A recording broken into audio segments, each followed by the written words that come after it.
Как приласкать кошку? Важные нюансы. Мы школа биохакинга кошек ProCats, подписывайся. Конечно же так, как кошке нравится.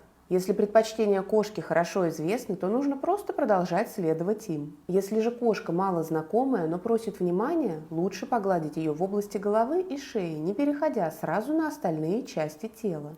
При взаимном груминге, поведении, выражающем дружбу и привязанность, кошки также уделяют основное внимание именно этой зоне. По мере знакомства можно пробовать гладить по спине, бокам или как-то еще, но при этом очень важно сфокусироваться на реакциях кошки, чтобы не пропустить первые признаки дискомфорта. Кошки симпатизируют и доверяют тем, кто уважает их личные границы.